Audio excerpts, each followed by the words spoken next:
morning, everyone. This is September 6, 2011, and I'd like to introduce the show, which is SARA SACHS Psychic Media. I'd like to introduce the host of the show, Albert Torcaso. Hi, everyone. Before I get going, and you know I will, let's go ahead and have Annette Mendel speak. She's going to, well, not speak, but talk to all of you. She's going to do the hello list. And the hello list, obviously, is people that we met in the past and we're saying hello to. So, you're on. Well, I want to say hello to who we met recently at a Chinese restaurant, Brandon and his family. And I want to say hello to Trevor, Enrico, Fonda, Sue, Ashley, Kayla, Jessica, Antoine, John, Zach, and Mike.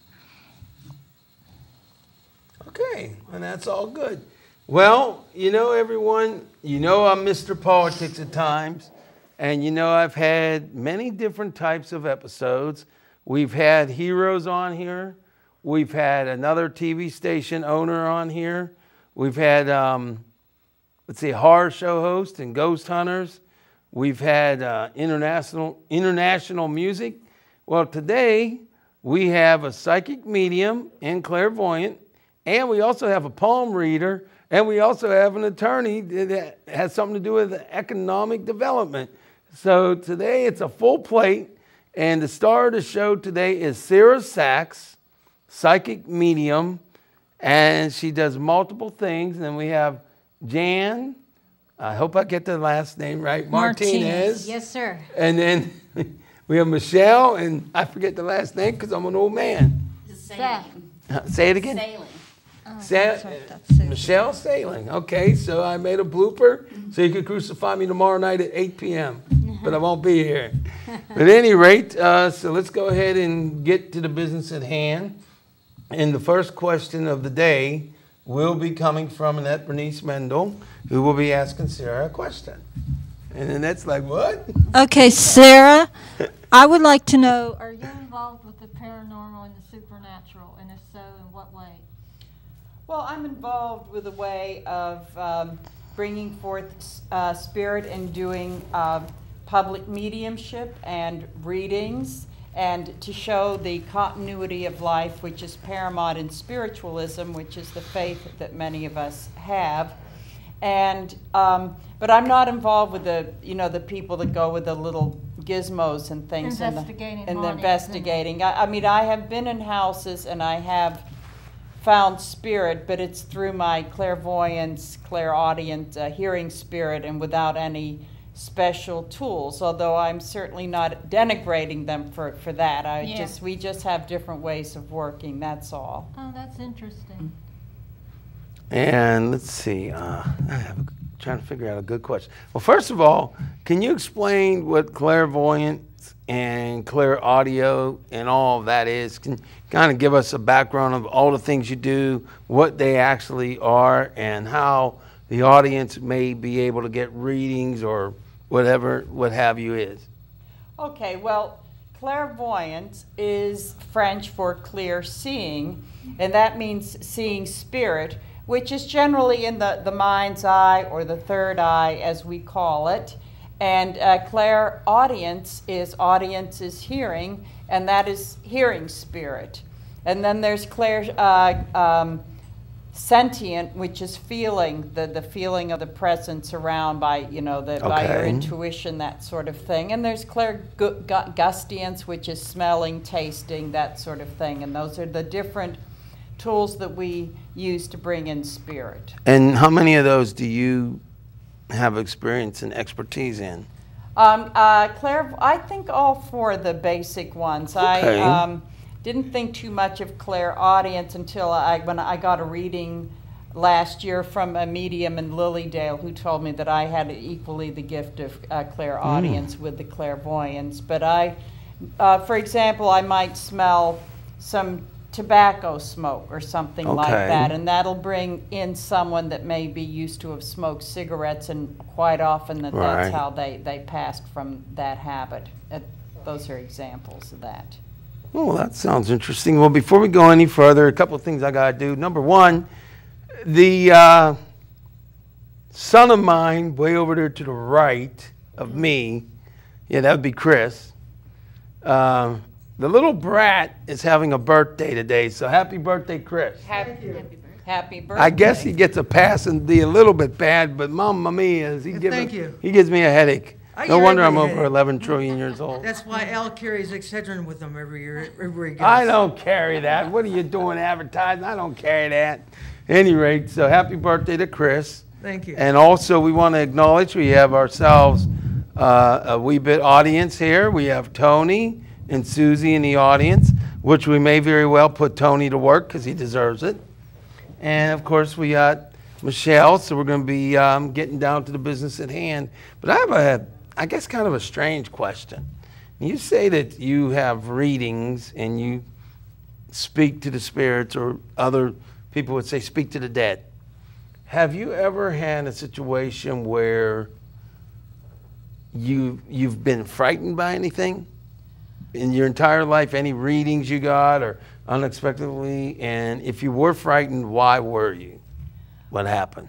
Well, I don't know if frightened would be the right word for that, because when I do bring forth spirit, I know that they really can't hurt you. The only thing I might say is if I see someone maybe headed down a road that might be harmful to them, it might be a scary feeling, but then on the other hand, I tell them they do have a choice. They can make a choice by their behavior as to whether that has to happen or not. But sometimes a little bit of that fear might inspire the message, but I never get into gloom and doom and saying this is definitely going to happen. I always reiterate that it will depend on the action that you take, that it doesn't have to. Now, as a medium, have you ever been, this thing's kind of odd too, but have you ever been in a situation where you had people on the other side and the living people almost have an argument because there was still unsettling there and you were kind of caught in the interim and in between? Has that ever happened? Well, what happens sometime is that if, you know, sometimes this, and in fact this just happened recently, a spirit will come forth and say, you know what, I did this when I was alive and I see that you're doing this now and it's really driving me crazy and I really don't want you to have the same consequences from this sort of thing. So I'm kind of the go-between, and I deliver the message saying, you know, this is what your mother is saying to you right now. And so in that respect, that it is the go-between. And sometimes I might get a message that really is saying like, well, they're saying this, but I don't know if that's a good idea. And it's like someone had once said recently, just because they're dead doesn't mean they're right either. So there's true. that to consider too. Well, you just said something that's kind of like, I was like thinking for a minute. You said something about sometimes the spirit will say you're dozy. So are you saying that in a sense people can still think in almost like a traditional living sense when they're on the other side? I mean, the fact that they would say that, I was thinking that once you die, you're at peace, you don't think about anything, nothing stresses you. So you're saying, is it possible to have stress over there too? Well, I'm not necessarily saying it's a little stress. bit confusing. I'm saying concern. Okay, so they can actually disseminate and have concern. They can be, because they do come around, and a lot of people think they're just having a dream about Grandma when Grandma really may come in the dream, and it may not make any sense, but she'll act accordingly to say, well, this is a message I have to give you. So that they are in contact with us. They're just on a different vibration. Okay. I have a couple questions for Sarah. All right, and then after you're done, I'm going to have Chris ask a question, and then after that, guess who's asking the next question? Tony in the audience. That's right. We're putting them to work, so you better think of a question. Okay, Sarah, are you familiar with Sylvia Browne, the famous psychic, and what do you think of her? Is she legitimate? Oh, gosh, I can't believe you put somebody on the spot. Yeah, really. Don't put somebody on the spot like that. Yeah, I'm familiar with Sylvia Browne, and I have read a number of her books, which I found very interesting and very entertaining. And right now, a number of my other medium friends have certain feelings about her. And I will say, personally, I used to love to see her with Montel. I thought they had great chemistry, but I really don't like to judge another I don't blame you. person doing this kind of work, because I just don't think it's quite appropriate. But I mean, I will say the things I do like her books, and I really did like Wednesday morning at 11 o'clock. I did look for, and I did learn a lot from her too. Mm-hmm. And do you believe in Ouija boards?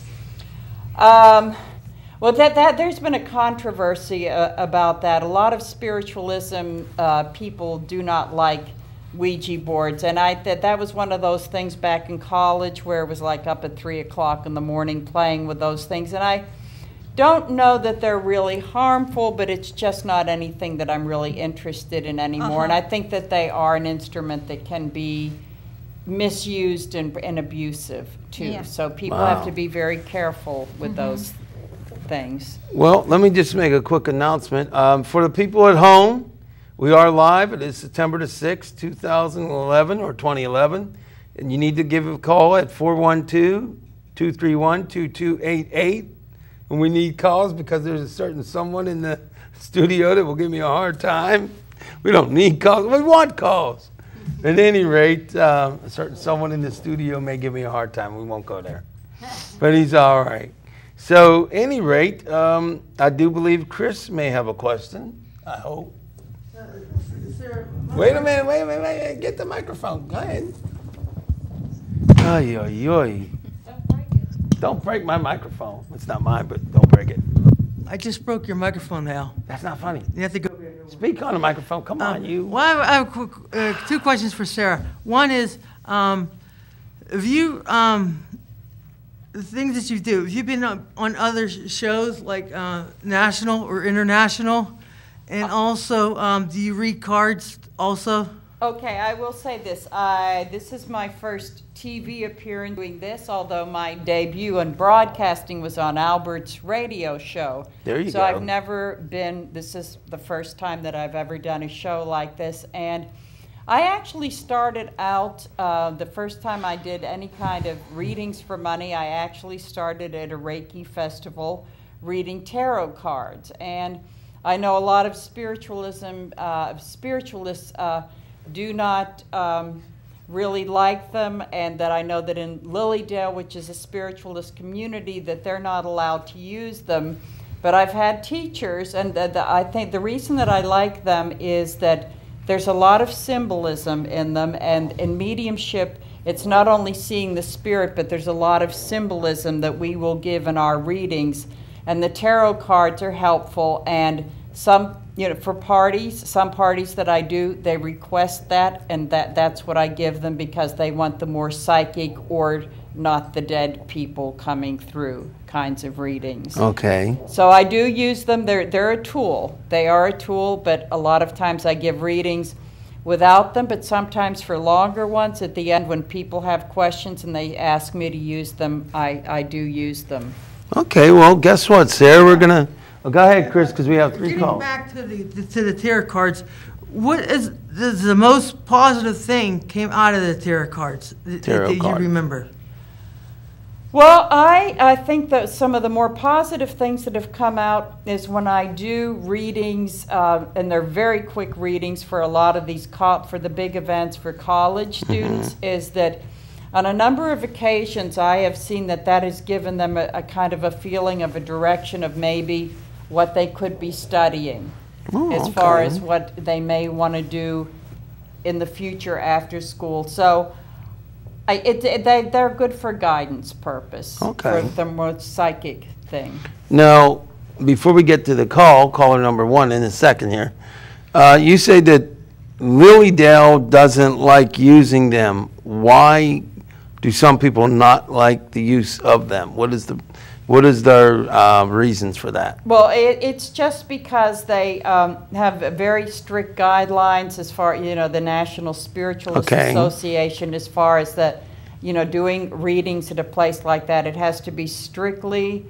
spirit, show the continuity of life, and it's not that they think they're bad or evil, but that's just not part of their doing readings. So they like it more unassisted with other outside elements or something? Yeah, it's the standards that they have for their Okay. mediums. Although you can buy them in the gift shop and on the grounds and everything. And some Okay. people do teach them as a class up there, but it's just a rule they have for their mediums because it's a very strict spiritualist guideline. Okay.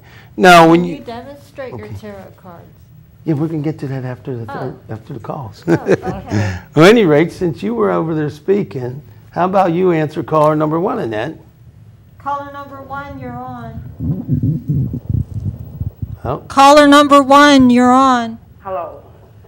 Hello? Hello? Hello. Call is for Sarah. Sarah, are you able to do readings over the phone? And would you be able to give me a reading now? Okay, I do readings over the phone, and let me hear the sound of your voice. Tell me your name, please. My name is Renee. Renee. Yes. Okay, Renee. As I hear the vibration of your voice, I'm getting a lady coming in, and I'd like to ask you: Is your mother passed away? Yes. Okay, because I'm getting a very strong maternal kind of a feeling with this, and that's really funny because I'm seeing her. She's not a really tall person, at least if this is your mother. She's not a very tall person, and I'm seeing her standing with her hands kind of folded like this with one of these expressions of disapproval. And what she's telling me is that you have there is some sort of a talent and a gift that you have, or an ability that she feels that you could probably be living up to higher expectations that she may have for you. Now, I'm not saying necessarily that she's right, but what she would like you to do is she's encouraging you to, and I'm getting a message here that she's saying that if that means that you need to go and take a class or something like that, that she would highly encourage you to do that, and that what she's saying is that she would really like for you to pay attention in the winter to prepare, because there's going to be an opportunity, because she's saying you really deserve a lot more than what you have right now as far as your job is concerned. So I'm hoping that this is something that resonates with you. Okay. Renee, what were your thoughts on that? Did that sound Accurate? Was it? It sounds like a huge possibility. But Wow. what I wanted to ask Sarah specifically was that my fiance passed away 3 months ago. We're sorry to hear that. Very sorry to hear that. And I just want to know, how are you doing? And does she feel his presence? Okay. I don't know if there's any association with this, but I'm getting the name of a Dick or a Richard. It may not be his name, but I'm getting a strong feeling that there's a name like that associated with him. No. Okay, so what that tells me, sometimes if there isn't, and it can be first, last, or middle name, or someone that he knows, that a lot of times that indicates that that's a name of a person that you will need to pay attention, that you may be getting to know in the future, who is going to probably be helpful to you in getting this job. And he's saying that he's very sorry to have left you, and I'm feeling that it was maybe an episode more than an illness. Would that be right? That was his passing? Actually, he was ill for like a year and a half in the hospital and nursing home. Okay, so I'm